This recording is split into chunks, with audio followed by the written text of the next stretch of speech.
And welcome back to the Masters of Modern podcast. What's going on, everybody? Welcome back. It is Theros Beyond Death spoiler week. We have the whole set out now. We are doing the second half of our set review today, and I'm here with the wonderfully talented Michael Grothy. Michael, how you doing? Good. Awesome, good answer. Did you get to play in a pre-release over the weekend? I did, yeah. I played in a pre-release. Alex and I played in the finals of the pre-release. He beat me with a card that I told him not to put in his deck. We built our decks next to each other. We were like, oh, do you think I should play this? Help me cut some cards. And there was a card in his deck, and I was like, don't play that. That card sucks. And then he put it in his deck, and then he beat me with it. I was jealous. I didn't get to watch you guys, or I didn't get to play with you guys. I missed the pre-release, unfortunately, this weekend. There was a bunch of things happening. I was unfortunately unable to do it. So I haven't actually gotten to play with Theros Beyond Death cards yet. I have all kinds of questions, just like generally about how the things are actually working in real practice that I want to ask you. But if you guys are tuning in for the first time or watching for the first time here on YouTube, this is the Masters of Modern podcast. The channel is the Cast. We talk about Magic here, specifically the modern format, other Eternal formats like Pioneer, and we just kind of have fun and brew and come up with fun, silly ideas. We've been doing the show for a long time. My name is Ben Bateman. That's Michael Grothy. And if you guys want to follow along with anything that we are doing on the show, be sure to follow along on Twitter. We have one for the show called the Cast. You can follow me at Ben Bateman Media. What's your Twitter again? Dudard, D-U-D-A-R-D-D. We are going to be talking about the second half of our Theros Beyond Death set review. We actually did the first half about 2 weeks ago when they had revealed about half the set. So we got to talk about a lot of the most fun cards then, but we are going to be covering the rest of them now. And I think without further ado, I just kind of want to get into the cards. We'll do some more shout outs kind of later in the show.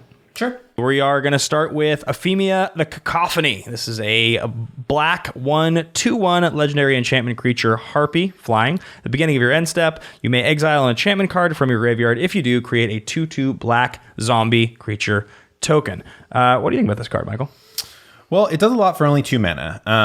Exile an enchantment from your graveyard is a little tricky because enchantments typically do not go to your graveyard. They typically sit on the battlefield and they're hard to get rid of, and that's often why you're playing them. But I think with enchantment creatures, it becomes a little bit easier to get, it becomes a little bit easier to get critical massive enchantments that you can actually make this into a thing. So I foresee playing this with Stitcher Supplier and maybe Binding of the Titans, which is a saga from this set, because sagas also put themselves in your graveyard. Right.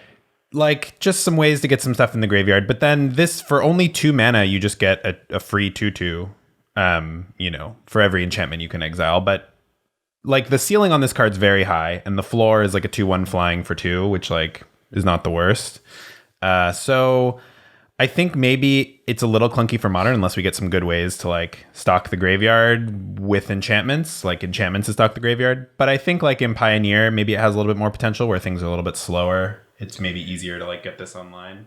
Yeah, it's interesting to think how many ways in Modern specifically exist where on turn 1 you can just play an enchantment, get some kind of reasonable value to put it into your graveyard so that when you cast this on turn 2, you automatically get a creature. Seal of Fire comes to mind as in a black-red sort of aggressive shell. I don't mind the idea of playing a shock on turn 1 and then on turn 2 getting 4 power for 2 mana. It's not the worst. You can also do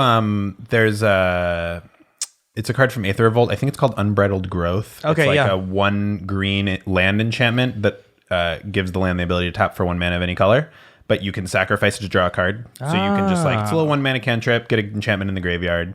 But yeah, I feel with this card, you really don't want to spend all your time just doing cute enchantment sacrifice stuff to stock your graveyard. I feel you want to be playing Stitcher Supplier or Grizzly Salvage or Merfolk Secret Keeper, something to stock your graveyard. A lot of those cards are not enchantments, so the more of those you have, the more you're kind of pressing against exactly critical massive enchantments to actually make this function.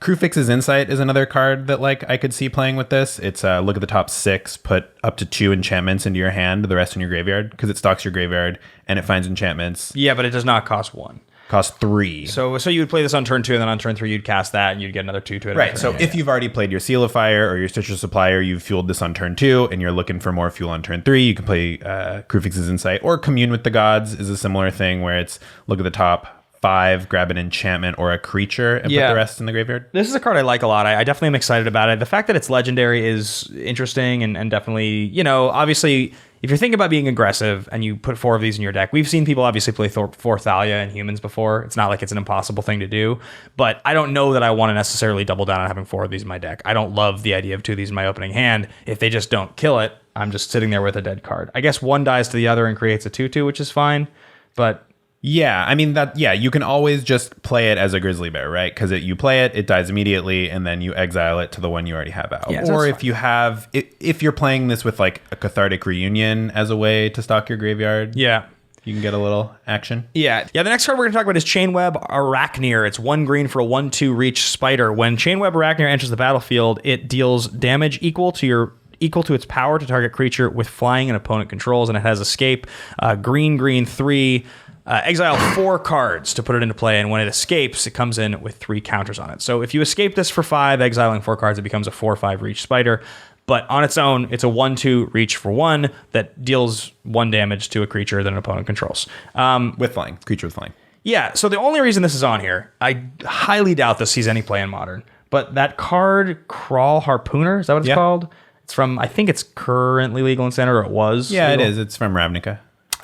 It's seen a lot of play in Pioneer. People play it a lot in the green decks. And it's a good enough card. It's got a good rate. This costs 1. It's a good rate to get out of it. Yeah, I mean, the main difference is Harpooner costs more and it dies because it has to fight the flying creature. This deals damage directly equal to its power. So it stays on the battlefield after it kills something. The difference with Harpooner is it gets big. So you can take out like a Niv Mizzet, the one from Ravnica whose name I'm blanking on, but the 6-mana Niv Mizzet. Sure. Perrin. Niv Mizzet Perrin? Oh, yes, that's right. Niv Mizzet Perrin. So you can like take out a Niv Mizzet Perrin with it, because if it gets up to 5 power with the Undergrowth ability, right, then you can take out a Niv Mizzet. This is never going to do that because it's a 1/2. Even on the escape, it's going to be a 4/5. So Crawl Harpooner takes out bigger stuff, but it always dies. And it also costs 2 mana. So I can foresee like a metagame where there's X1 flyer deck dominating, like a Fairies deck. You can like take out a Scion of Una with this, or you can take out a Brazen Borrower, you can take out a Spellstutter Sprite, and it sticks around to then block something else. I think it's notable that you say, I mean, Vendilion Click is a classically powerful toughness creature in Modern. I think obviously Birds of Paradise in Modern over the years, depending on what deck is popular, has seen play. And then finally, you just mentioned it, but I do think Borrower is a card we're going to see more and more of in Modern. I think that card's really, really good. I played a lot of it this year. I really enjoy it. I think it's very powerful, and it wouldn't surprise me. But I don't think this is a main deck card. I think some deck is going to play this in the sideboard. I do think that putting in a 4/5 body later in the game is powerful. I think it's good. I mean, this can also slot into like Ranger Captain of Eos packages because it only costs 1 mana, or it can be in like your Court of Calling deck as like something you can just grab for 1 mana to like take out opposing flyers. Like, it also does kill like Inkmoth Nexus or Blinkmoth Nexus, Vault Scourge. Like, I guess it's reasonable against Affinity. If you're Court of Calling, you mean? Yeah. Yes. That's what I mean. If you can get it into the play at instant speed off of like a Court of Calling or a Collected Company or something. Next up on the list is going to be a Cling to Dust. This is a pure Alex Kessler special. This is the card that Alex beat me with at the pre-release. Yeah, so that's why he wanted to talk about it purely. I think so, yeah, probably. He just wanted to. He wanted a reason to gloat. Yeah, so that doesn't sound like Alex at all. 1 black instant. Exile target card from graveyard. If it was a creature card, you gain 3 life. Otherwise, you draw a card. It has escape for black 3. Exile 5 other cards from your graveyard. So I tend to like cards like this. I'm a fan of cards like this usually because it is 1 mana instant and it says cantrip on it. 1 mana draw a card is never awful. You can just get your own fetch land or something to get a 1 mana draw card. But then you're talking yourself into things because Cremate exists, and that card's not very good. No. 1 black, exile target card from a graveyard, draw a card. That's fine. Yeah, I mean, I'm not sold on it. Yeah, but pretty Alex will be on the cast talking about it at some point, I'm sure. So next up, we have Daxos, Blessed by the Sun, white, 2-star for the power of our legendary enchantment creature, Demigod. Daxos' toughness is equal to devotion to white. Each 1 white in the mana. Yeah, that's a devotion. You guys know what that does. Whenever another creature you control enters the battlefield or dies, you gain 1 life. This is super loose. The only reason it's here is it's like a Soul Sisters card. Yeah, so it's a Soul Sister for Pioneer in particular, where Soul Warden and Soul's Attendant are both not legal. You also don't have Ariok Champion. So any of the Soul Sisters that get played in the modern Soul Sisters deck are not legal in Pioneer. So in Pioneer, if you want to be using Heliod and a Johnny's Pridemate, and the 4 mana Johnny from M20 that makes Pridemate tokens, and there's like reasons to want those like incidental life gain triggers. This guy does the job. He also costs white for your Nykthos or your Heliod Devotion or whatever. So I think he's like a role player. If there is a deck, if there's like a Heliod deck that wants to, be a little bit more Soul Sisters-y and mid-rangey with the Ballista combo in Pioneer, I think Daxos is the way to go. Yeah, it's fine. Next up, we have a card that is making waves in Standard right now, and it's just a card that I tend to like the design on, so I want to talk about it briefly. It's Dream Trawler. You guys have probably heard about it if you follow Magic. I know Chapin loves this card. Blue, blue, white, white, 2, creature, Sphinx. It's a 3/5 flying lifelink. Whenever you draw a card, Dream Trawler gets +1/+0 until end of turn. Whenever Dream Trawler attacks, draw a card, discard a card. Dream Trawler gains hexproof until end of turn. Tap it. So the interesting thing about this card, it's kind of similar to like. There's like a couple cards that I can think of, right? So it's got similarities to Dragonlord Ojutai. It's got similarities to, what's that Sphinx that you can discard? Prognostic Sphinx. That's the one. And then I think there's one I think it's more of a direct reference to Prognostic Sphinx because that was an original Theros card. Yeah. And like, those are good. I mean, being able to discard a card to give it hexproof until end of turn is a really good ability. Like, that's a strong ability for a control deck, especially if it's like in a control deck that's going to draw a lot of cards. The thing is, if we're talking about Modern, this is not going to slot into a blue-white control deck as the winning card. Like, it's just not going to. It's too expensive. If we're talking about Pioneer, maybe, I could see a blue-white control deck that's playing, like, Teferis and all kinds of good things, maybe playing one of these, and this is the win condition. So, yeah, I mean, it does a little bit of, like, a Teferi impression. It draws a card every turn. It's, like, pretty hard to deal with because of the hexproof. The difference is that it, like, can kill them, and it can gain you life. The downside is that, like, it's a creature, so it dies to all your wraths.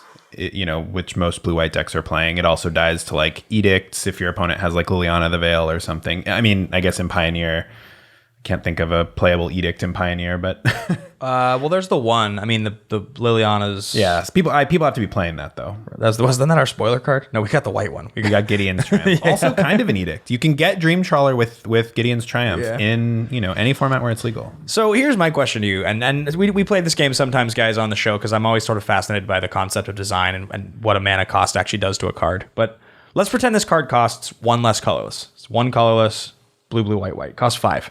It's, to me, exactly the same. It's just a little more powerful. It's like still probably not good enough for Modern. Probably still just on the edge of powerful enough for Pioneer. What do you think? It'd be miserable in Standard. I mean, this card's already tearing up Standard as like the control win con. And the fact that it gains life makes it like pretty hard to play against. So now if they had made this cost just blue, blue, white, white, and it only costs 4, but I'm not saying for Standard because they wouldn't have printed that in Standard. But if this cost blue, blue, white, white, and it was in Modern Horizons, would you have bought it as real, or it's still too good?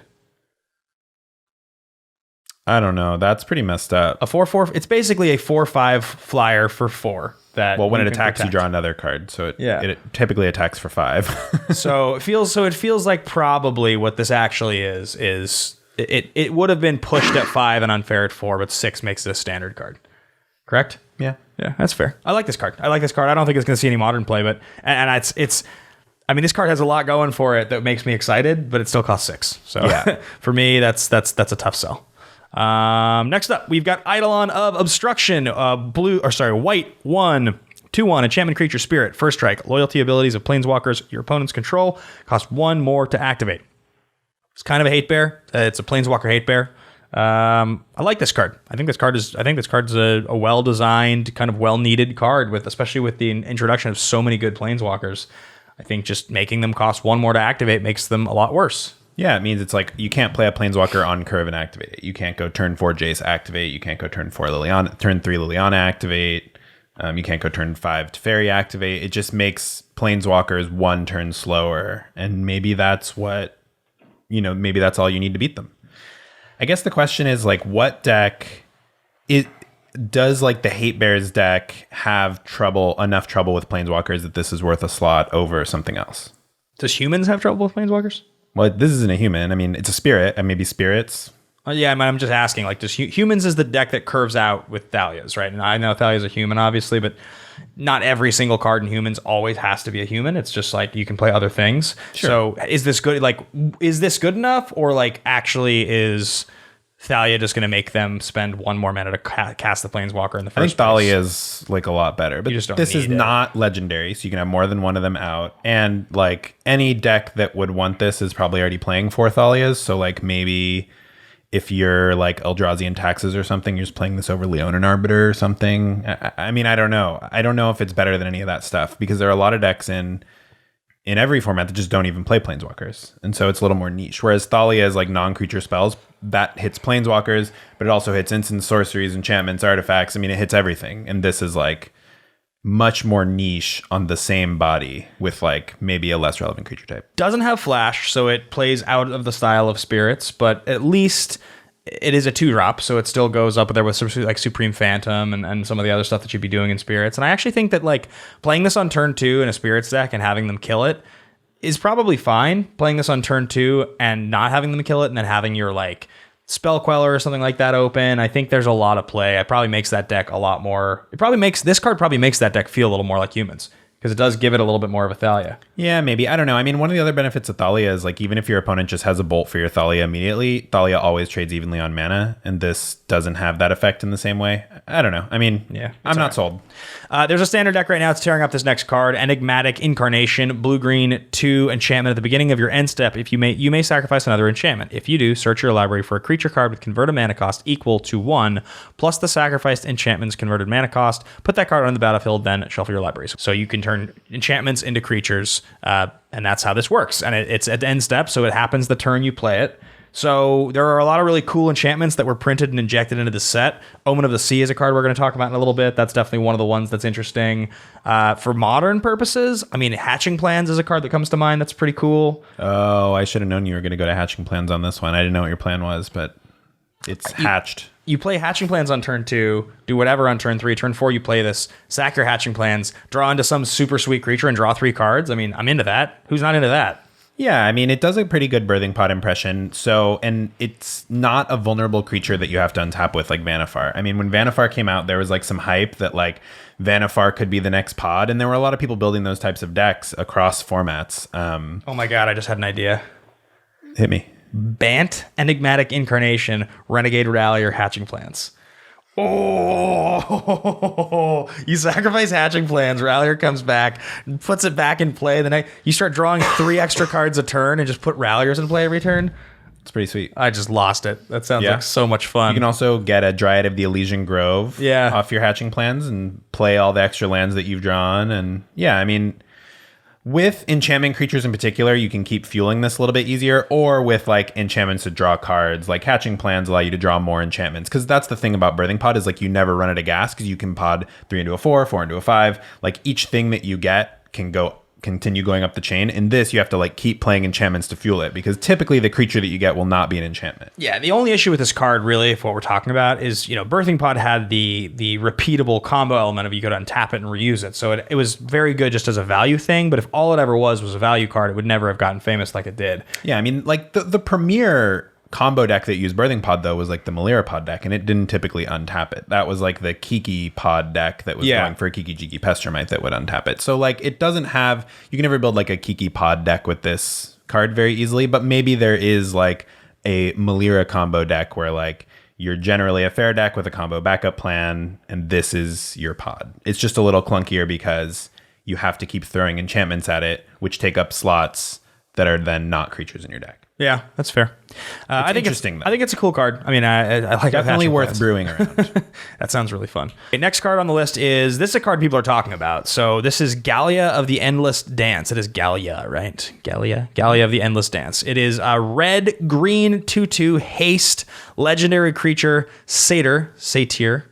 Other satyr creatures you control get +1/+1 and have haste. Whenever you attack with 3 or more creatures, you may discard a card at random. If you do, draw 2 cards. This card's nuts. This card's not like nuts in the sense that it's gonna break modern, but let's just talk about really quickly this versus other tribal lords we've gotten and like how this compares to what they've been doing. So right behind me here on the wall, you guys can't see it because it's off camera. We had an uncommon from I think that was Rivals or one of the Ixalan sets. Yeah, it was the Rivals of Ixalan, was that what they called? Or yeah. It was the second Ixalan set. Rivals of Ixalan.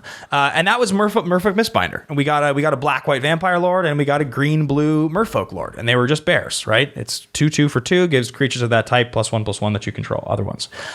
That's kind of like, 5-6 years ago, if we had gotten cards like that, we would have been stoked. Because like everybody wants more lords, 2-mana lords. They want more Wizened Sen. Was that the Kithkin one? Yeah, and Lord of Atlantis is the classic one from Alpha, right? Lord of Atlantis has always gotten played because it's a 2/2 for 2 that gives your relevant creature type +1/+1. And they pushed it. Like in the original one, Goblin King cost 3, but Lord of Atlantis cost 2. Yeah. So like they wanted Merfolk to be the slippery, kind of cheaper, more efficient one. Over the years, anytime we ever got a Lord in any creature type for 2 mana, it was exciting. Now, Satyr is not a creature type that I think a lot of people were clamoring for a Lord. But this is a 2/2 haste for 2. Makes all your other Satyrs really good. But remember here, whenever you attack with 3 or more creatures, you may discard a card at random if you do draw 2 cards. It has nothing to do with Satyrs. Right. So, I mean, the text that, minus the bottom text, the 2/2 haste, other Satyrs you control get +1/+1 and have haste, that's the same as Goblin Chieftain, which is a Lord that does sometimes get played in Goblin decks. It's a 2/2 haste that gives other Goblins you control +1/+1 and haste, but it costs 3 mana. Yeah. So this is 1 mana cheaper than that. I didn't know why you put this on the list, but the more we talk about it, I'm a little bit sold. But continue. I mean, whenever you attack with 3 or more creatures, you may discard a card at random if you draw 2 cards. We've seen the Gruul Blitz decks over the years. That's definitely a thing that's happened. I don't see any reason why, if you wanted to generate some card advantage in a Blitz deck, especially one that was playing like Burning Tree Emissary and cards like that, and you were trying to get a lot of creatures on the battlefield, you know, those Bushwhacker decks, what's stopping you from playing this card? It's not, I guess you discard a card at random, so maybe it screws up your plan, but I really like the idea of discarding my 1 card I couldn't cast that turn and turning it into 2 more. Land.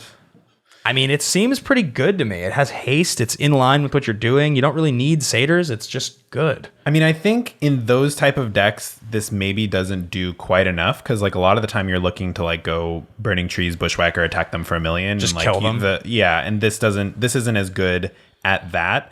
But I do think like, as Magic goes on, if we get more good Satyrs, this is definitely a card to keep an eye on. Like, I can't think of Satyrs that I'm excited to play other than Satyr Wayfinder, which this doesn't play particularly well with because it's not an aggressive card. Right. But like, if there are ever more Theros sets, or if we go to another world that has Satyrs in either of those colors, like, yeah, the power level of that card's very high. I think the only thing missing, like if they printed that and it was a goblin and it said all the same text but for goblins, people would be super excited about that card because the goblin support already exists and you can make a goblin deck and it just slots right in. But they know, yeah, that's why it's good. Is because it's a bad tribe. They know they can do that because if it was goblins, they couldn't do that. Right. But it's a bad tribe right now. True, so I think this is a card that like if you know, every time you see a Satyr card, I think it's going to be impossible not to think of this and be like, is this a card that makes Gallia playable? And I think it's going to take quite a few good Satyrs before that's true. But the raw power level of the card seems high to me, actually. I think like for sure there over the years we've seen like a lot of cool stuff where, you know, one of my classic famous tribes that I always have loved so much and it's never been good enough is rogues. I always love rogues, and in Morningtide they pushed the whole rogues idea with Prowl as the ability, and I always thought that was really cool. And we've not really seen a bunch of good rogues. They've printed them over the years, but there's never been enough tribal support to justify playing like a Una's Blackguard, just one of my old favorite cards. But you know, like that, or you look at like some tribes that maybe didn't have as much support over the years that are starting to. Knights is like stocked now, you know? Yeah, and Humans was like that too. I mean, Humans for years, they definitively did not support it on purpose. They were like, that doesn't make human tribal doesn't make sense. For Innistrad, it made flavorful sense. They printed the Innistrad Humans, and it wasn't quite good enough for Modern or, you know, Extended or at the time or whatever, right?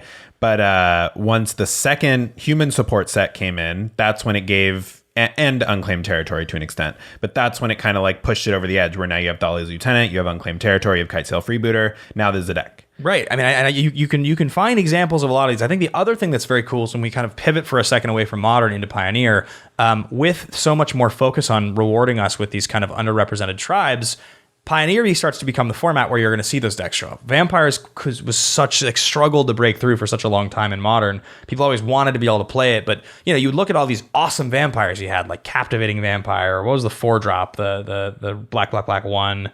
Vampire Nocturnus. Vampire Nocturnus. These really sweet cards, like cards that on paper you'd be like, oh my god, this Bloodline Keeper. I love these cards. Never good enough for Modern. You could never really break through. Even with the support in Rivals with the Black White Lord, it still was really hard to break through. But Vampires is a deck in Pioneer. It's a real deck. Yeah, it uses the new 3-mana Sorin from M20 to put Champion of Dusk into play and just like draw a ton of cards. And then, like Thoughtseize and Fatal Push are like obviously two of the more efficient pieces of interaction in the format. You get to play 8. Yeah, so you start to find, like, you know, that support really helps. So we're going to keep going here with a few more cards, guys. Quick break to remind everybody here, if you're watching this on YouTube, if you have not already hit that subscribe button, please click subscribe, guys. It is the number one thing as we build this channel. Subscribers and a little notification bell next to it. It'll let you guys know when we go live, when we post new videos. We are posting more content this year. You guys can see those hot takes that come out early in the week. We have the video show that goes up. Sometimes we do emergency hot take episodes like we just did when the bannings happened. So you get excited for that. We have some collabs coming up with other content creators very soon that we're excited to announce. So, you know, get hyped for that stuff. Please hit that subscribe button. The other thing, guys, is that we do have a Patreon. It's patreon.com/theMMcast. And, you know, we have taken the time to buy new equipment, to hire a producer. We're trying to continue to expand and improve our content. And if you guys support through patreon.com/theMMcast, it's the best way to ensure that the quality of the show continues to grow and get better. And we just want to bring you guys the best content we can. So thank you guys so much for, you know, tuning in and supporting. And we're going to keep going with the set review. The next card we have on the list is Kroxa, Titan of Death's Hunger, black, red. It is a legendary creature, Elder Giant, mythic rare. It is a 6/6, but it has some interesting text written on it. So when Kroxa enters the battlefield, sacrifice it unless it escaped. Has an escape ability we'll get to in a second.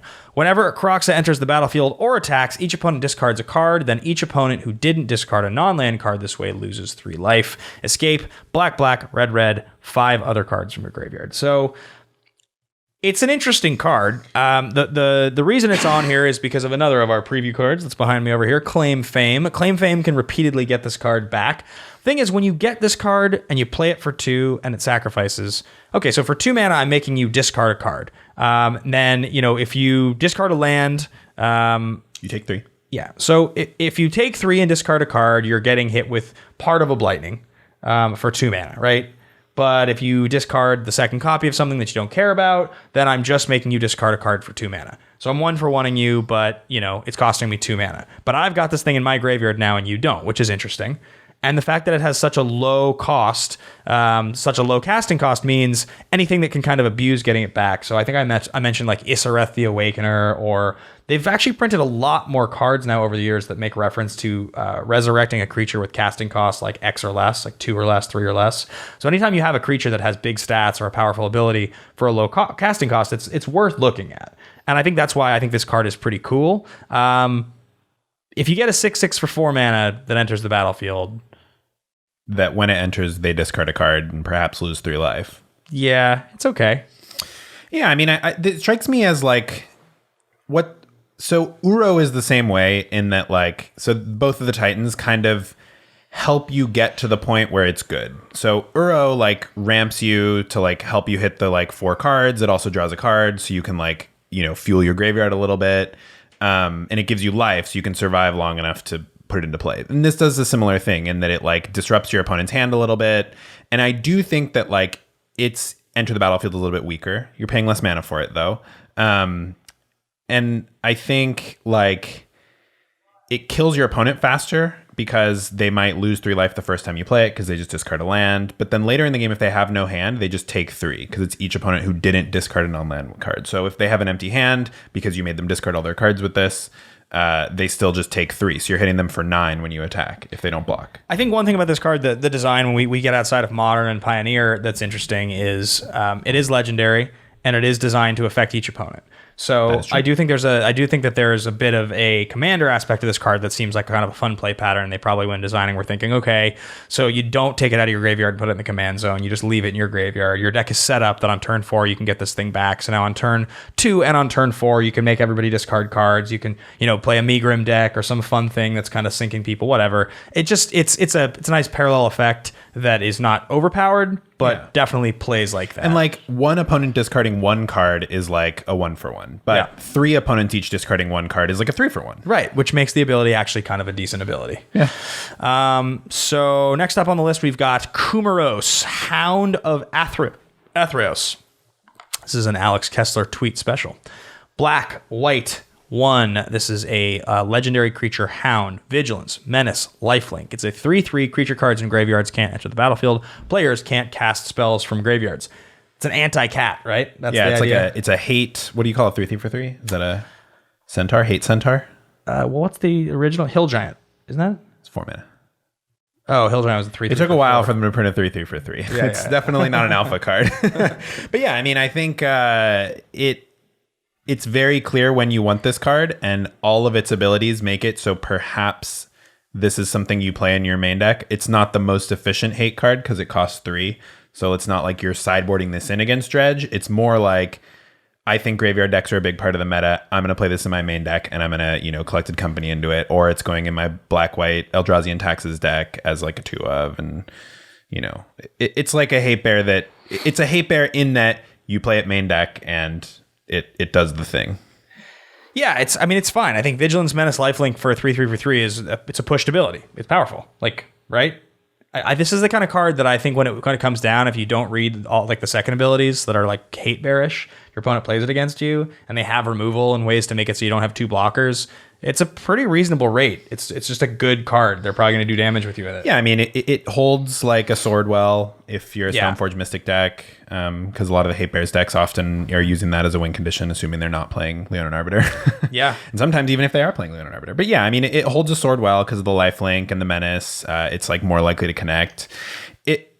It's like a little bit weak for Modern just on its face, but the fact that those abilities are sometimes just going to win you a game because like they can't conflagrate it and it turns off most of their deck and also kills them. So that's the thing, is like sometimes your Dredge opponent will beat your Relic of Progenitus or something because eventually they'll draw their answer, they'll draw their Nature's Claim or whatever, they'll go to kill it, you'll exile their graveyard, and they'll just rebuild and kill you. But this kills them while it does the thing. That's like the benefit of Hate Bears, is like it doesn't have to win the game by stopping your opponent. All it has to do is slow your opponent down long enough that a 3/3 just beats them up.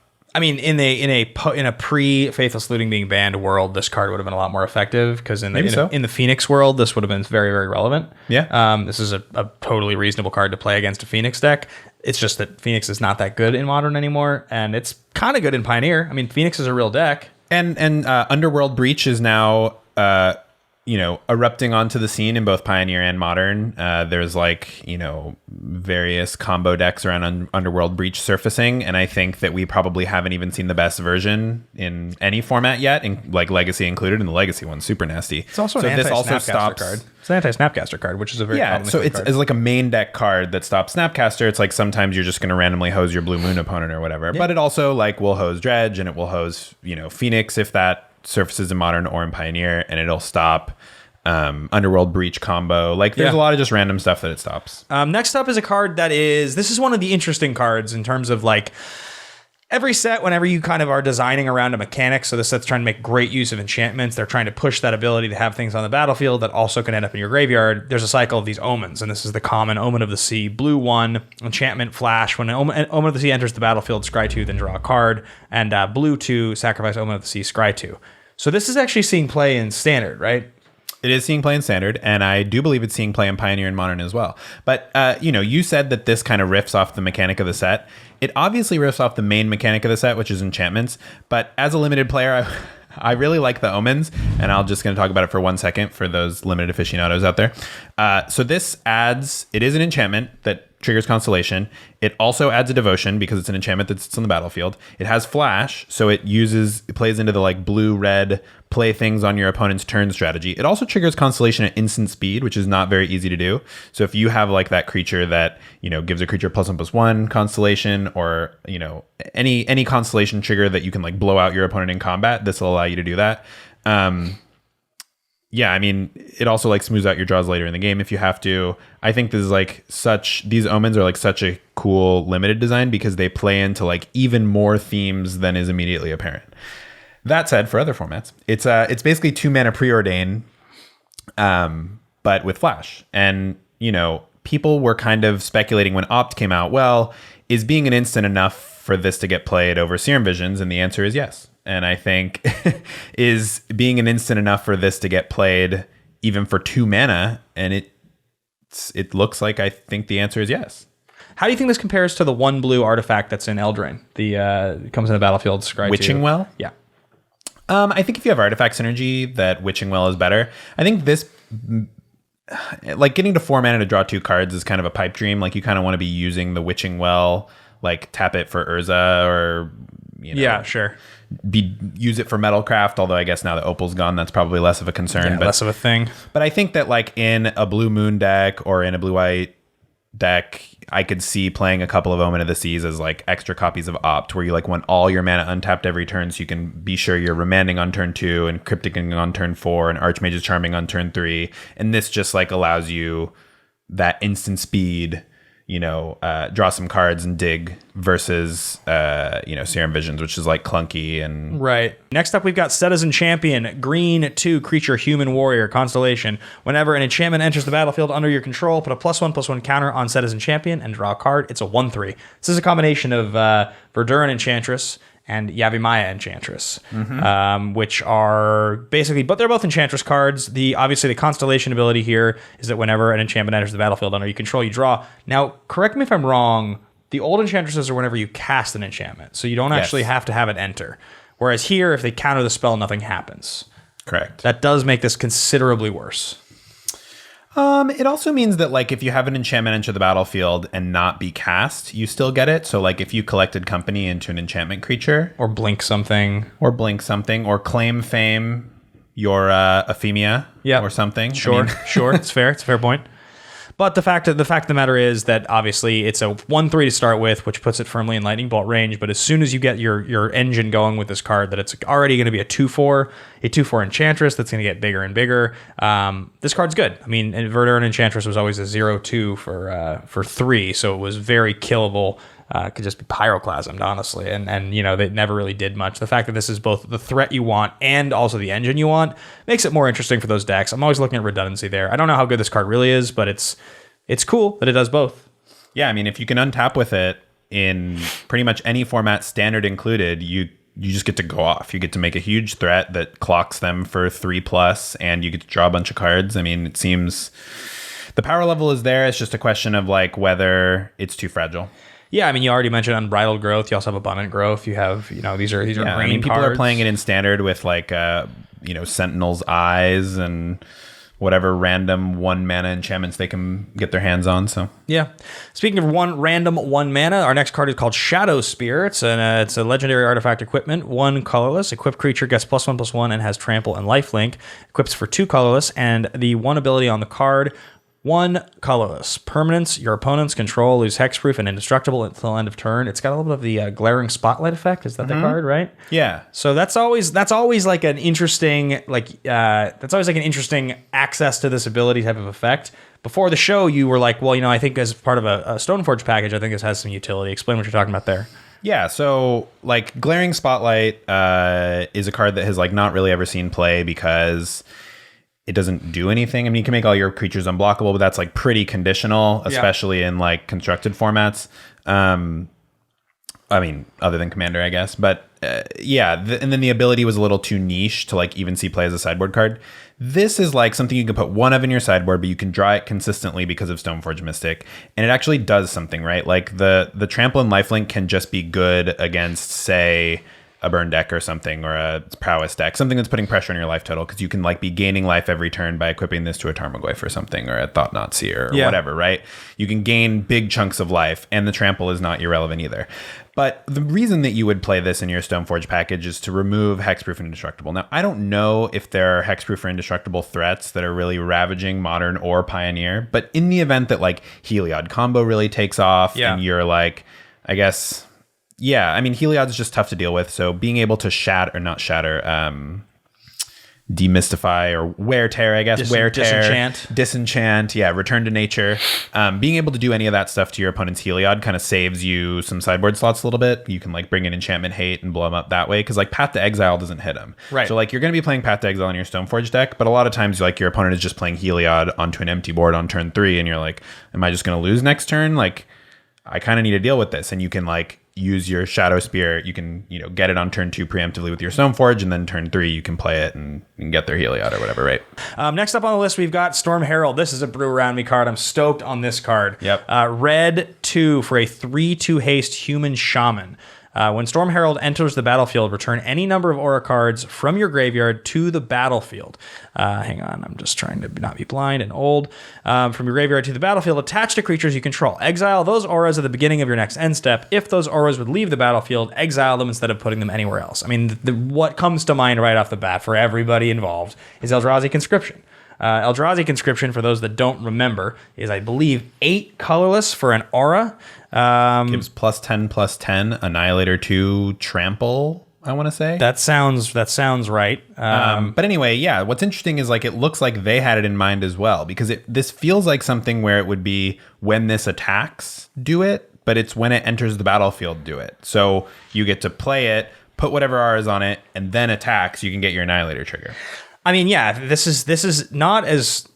I mean, this is not like a pipe dream as much as I think as some other things that I find myself talking about. I mean, you don't have Faithless Looting anymore, but you have like Thrill of Possibility. You know, turn 2, Thrill of Possibility. Cathartic Reunion. Yeah, turn 2, Cathartic or Thrill of Possibility, and then turn 3, playing Storm Herald, attack for 13, annihilate your opponent's board. Have a hard time losing at that point.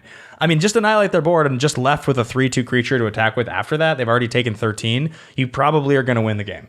Unless they're interacting with you, that seems like a perfectly fine thing to do. So I like Storm Herald. I think this is really cool. I would love to see... You can also play this with, oh shoot, I forgot the name. Tolarian Researchers or something? Yes, Academy Researchers. Academy Researchers. Yes, I know all about that card. So it's a 3-mana 2/2, is that right? Blue 2 for 2/2, I believe. It might be blue 1, It's actually. blue 1.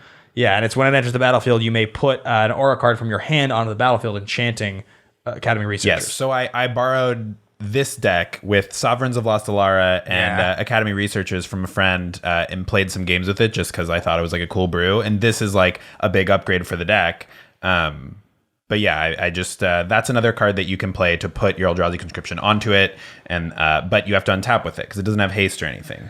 Sovereigns of Lost Alara. So like you're taking me back here for a second. You're taking me back to like, this is like standard decks from like 2011 or 10 or something like that. Yeah. Pre-Splinter Twin era, I think. Yeah, it was before Splinter Twin was played. Yeah, and like Sovereigns of Lost Alara would like, it was like a Lotus Splinter Cobra. Twin was in the same format. It was in the same set as Eldrazi Conscription. Yeah, yeah. And like Sovereign would like come in and like you played like Birds of Paradise and Lotus Cobras and like accelerate into it super fast and just like dome them for 1,000,000. Yeah, you would just like attack with your Noble Hierarch get it would get exalted from the Sovereigns and from itself, and then it would get the Conscription and just knock them. But you don't get Annihilator with Sovereigns. You get to keep the enchantment though, is the benefit. But this you get to annihilate immediately on turn 3, whereas Sovereigns is a 6-drop and you don't get to annihilate. So yeah, I mean, there's a lot of decks in Modern that are super reactive, and this is never gonna happen for you. Cool brew though. Yeah, exactly. Like most of the control decks are just gonna counter what you're doing. 3-mana sorcery speed, but it does have haste, and if they don't see it coming,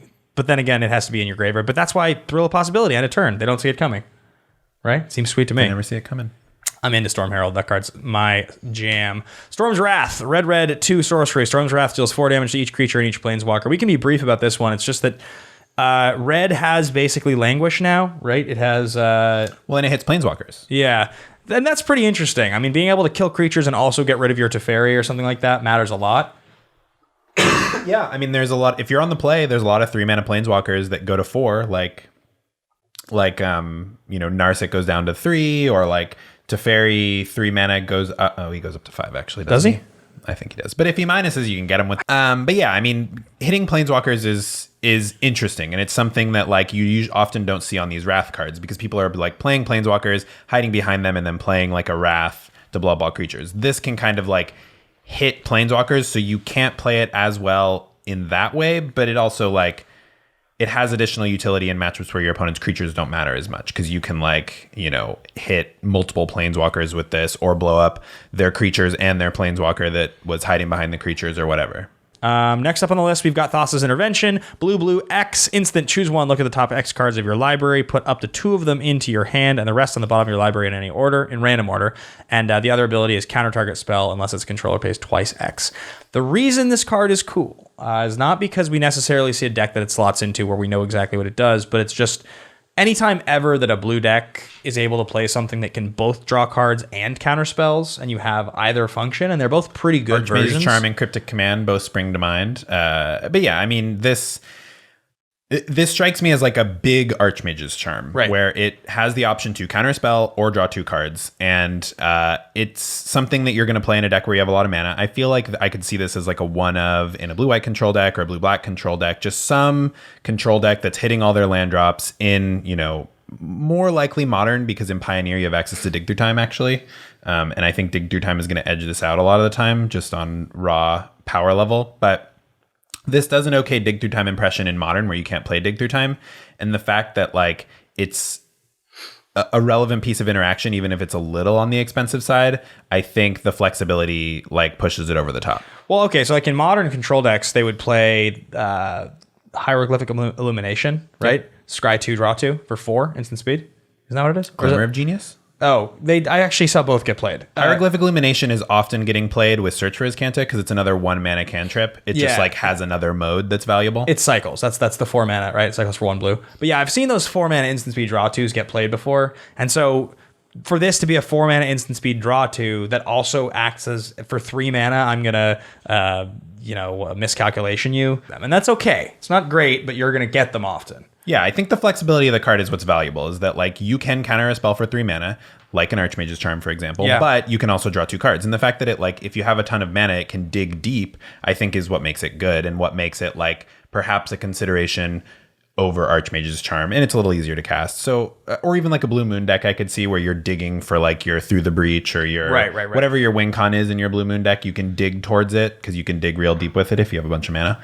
Anyway, guys, that's going to wrap up part 2 of our set review here on the MM Cast. Thank you guys so much for watching. Thanks for listening this week. As always, we appreciate your support. Tune in to the MM Cast YouTube every single week for a hot take at the beginning of the week. The episode goes up on video later in the week. And of course, if you're listening to this on audio, keep listening for new episodes, new content. Great collabs coming up very soon. Michael, thanks for doing the show today. Where can the folks find you? I'm on Twitter at Dudard, D-U-D-A-R-D-D. I'm also pretty active on the Masters of Modern Facebook group and the Masters of Modern Discord channel. Yeah, and if you guys want to find me, you can find me at Ben Bateman Media. Check out my other stuff I do in the movie world, Action Industries, the Movie Trivia Schmodown, and of course, our Patreon here, patreon.com/TheMMCast is the best way to support. Subscribe, hit the subscribe button, hit the notification bell. We love you guys. We'll see y'all next time. Thanks for listening. Thanks for watching. This has been a production of Time Traveler Media, sending podcasts into the future.